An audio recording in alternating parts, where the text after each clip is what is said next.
మలి ముఖ్యమంత్రి యనుమల రేవంతాల సారు లొటపీసు కేసులు ఎన్ని పెట్టినా ఉనికేది లేదట, జనికేది లేదట. లొటపీసు సీఎంకు బుగులు పడేది లేదట. ఇక మనకు నోటీసులు వచ్చుడు, మనం పోవుడు, ఇవన్నీ కూడా రొటీనే.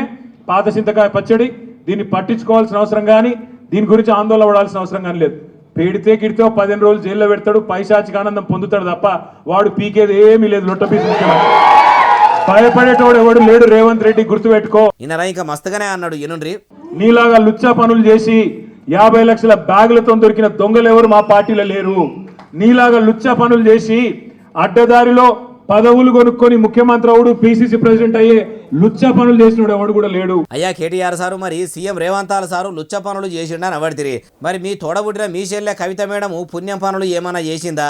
ఢిల్లీ లిక్కర్ స్కామ్ రానిగానే పేరు తెచ్చుకునే, మరి అది తప్పు కాదంటావా? అలా తప్పు లేదంటావా? ఏ ఆధారాలు లేకుండా కవిత మేడంను తీసుకుపోయి కారాగారంలో పెట్టిందంటారా? మీ అయ్య కేసీఆర్ సారు కాళేశ్వరం ప్రాజెక్టు బరబ్బర్ గట్టి ఉంటే ఇట్లా పర్రెలు పడి పిల్లలు కుంగిపోయేటి గావుగా అవ్వచ్చు అని కాంగ్రెస్ వల్ల అనబట్టే. కాళేశ్వరం కమిషన్ ముంగడికి పోతున్న మీ బాపు కేసీఆర్ సార్ కూడా ఎటువంటి లుచ్చ పనులు చేయలేదంటావా?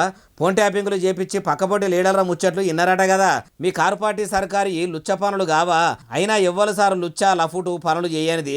ఎవ్వరు అధికారంలో ఉంటే వాళ్ళు మొదలు చేసేది ఆ పనులే కదా. ఎవ్వరు శుద్ధపూసలు కాదు, సొక్కమైన వాళ్ళు కాదు. అధికారంలో ఉన్నప్పుడు ఓ మాట, అధికారంలో లేనప్పుడు ఓ మాట. మీ రాజకీయం లీడర్లకు అలవాటే అంటుర్రు ఈ ముచ్చటిన్నోళ్ళు.